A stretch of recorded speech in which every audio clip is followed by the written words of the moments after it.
אהלן, אני רוצה לספר לכם סיפור עם השראה לחיים, סיפור שאני מזדהה איתו באופן מוחלט, מהלב.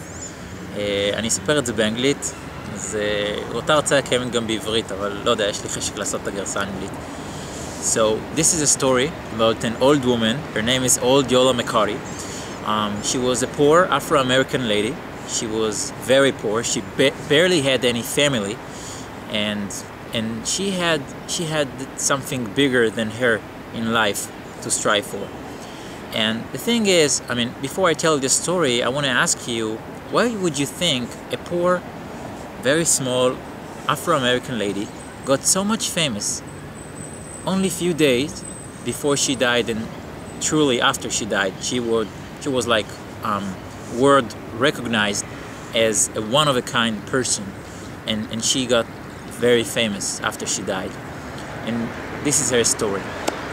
So, old Yola McCarty was a poor African-American lady. She was working, washing other people's laundry every day. Every day, she went to her job. She was very poor. Her house was very small. She didn't have any family, almost any family left, only a few. She never got married. She didn't even have a boyfriend. And thing is, one day she comes to the bank and she tells like the bank manager, I would like to open a bank account. And the bank manager smiles to her and says, oh, why do you need a bank account? You don't even have money. What do you need a bank account for? And she says, I would like to open a bank account because I have a dream. And he asks, what is your dream? And she says, one day you will understand my dream. He says, okay, you'd like to open a bank account? No problem. And every day she's going to her job, washing other people's laundry every day, taking the nickels and the dimes that she makes and make those small, seemingly insignificant contributions. Every day she goes to the bank after her job. And every day she takes the money that she made and make those small, insignificant contributions. She goes to the bank and put her money every day. And days pass by, and weeks pass by, and months, and like every day she's doing the same thing.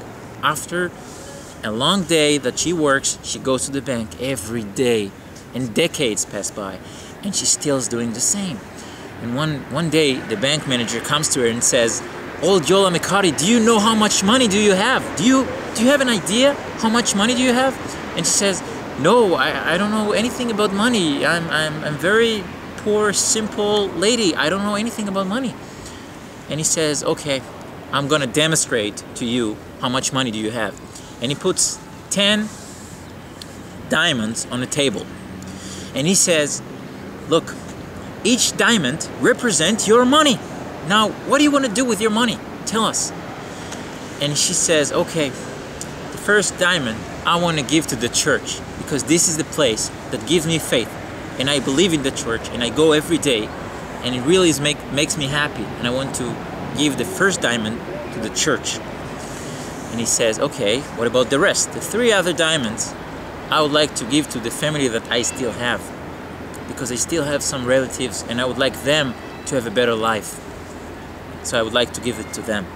And he says, okay, so you have like 6 left diamonds. What do you want to do with them? And she says, okay, this is my dream. And he says, what is your dream? And she says, look, I would like to open a scholarship for poor African Americans who have dreams, who wants to be doctors and philosophers and lawyers and have dreams, and they don't have money to do that. And I would like to open a scholarship under my name, that those students will be able to fulfill themselves and to have a better life than what I had. This is my dream. But I'm very old, and I don't think that I will be able to see the first student graduate Howard University with my scholarship. But this is my dream. So the 6 left diamonds I want to give to the university to open a scholarship for poor African American students who have dreams and hopes, for them to have a better life and a better start in life. And one day before she passed out, because she was very sick and very old, the first student graduated Harvard University with her scholarship, and she had a blast. She was so happy. She was so excited to know that. And after she died, a news reporter come to the first student who graduated and asked him, "Old Yola has passed away. Do you want to say something? Do you have something to say about this lady?" And he says, "Yes, I have something to say. She was a blessing. She was a gift to the entire world."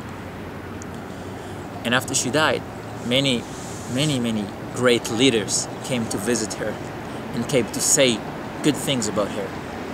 And this is a lesson that I would like all of us to learn about life. Because life, it's not about what we have. It's not about the car we have. It's not about the house that we live in. It's not about all those things. Life is all about the memories and what we leave behind us. The memories and the people we help and the lives we've touched. So I would like you all to think about that. And the lesson is, when we came to the world we were crying while the world was rejoicing, was happy. Everyone were happy. We as babies, we were crying. I would like you to live your life like when you die, the world will cry. When you will be happy. And you would know that you did something, that you had your contribution to the world, and you lived for your values, and you lived for your heart, and you would know that you left something for something much bigger than you, much bigger than yourself. Because the purpose of life is to live for something that is much bigger than us. זאת היא מטרת החיים. מטרת החיים היא לחיות חיים עם משמעות למען מטרה גדולה מאיתנו. זה מטרת החיים, לפחות בעיניי. מטרת החיים היא להשאיר את העולם יותר טוב מאשר שהגענו אליו, מלהשאיר זיכרונות, מלהשאיר משהו בליבם של אחרים, ולא להצטער כשנגיע ליום אחד ונגיד למה לא פעלנו ולמה לא עשינו. גם אם זה קשה, וגם אם זה לא נראה באופק, חייבים להאמין שהחיים האלה הם יקרים, והחיים האלה נועדו לנו להתעלות מעל עצמנו, ולעשות את ההבדל. אז כל אחד יגלה את זה בזמן שלו, בחיים שלו. אתם יודעים, אני תמיד אומר, יש משפט שאני מאוד אוהב, כשהתלמיד מוכן, יופיע המורה. כשתהיו מוכנים לשיעור חיים הזה, כשתהיו מוכנים ללקח הזה, כשתהיו מוכנים לשיעור חיים הזה, יגיע הדבר הזה שדרכו תלמדו, יגיע המורה הזה, יגיע דרך, זה יכול להיות דרך מקרה, זה יכול להיות משהו שקרה למישהו אחר. אנחנו רואים כל כך הרבה בחיים, גם אני עובר ימים לא קלים, אבל יגיע הדבר הזה שבזכותו אתם תלמדו את השיעור. ואז אני מאחל לכם שתדעו לעשות את הדבר הנכון, תמיד לפעול למען הטוב. אז תשאירו עולם יותר טוב, תחשבו על זה, תחשבו על אולד יולה, על האישה הזקנה והפשוטה הזאת שעשתה עולם טוב יותר בלכתה ובחייה. תחשבו על עצמכם, מה אתם רוצים לעשות בזמן הזה שהוקצב לנו, במשמרת הזאת, איזה חיים אתם רוצים לחיות. אני בטוח שאתם לא רוצים לחיות חיים בינוניים, ואני בטוח שנועדתם להרבה יותר מזה. תודה רבה, וזה המסר שלי היום. להתראות. ביי ביי.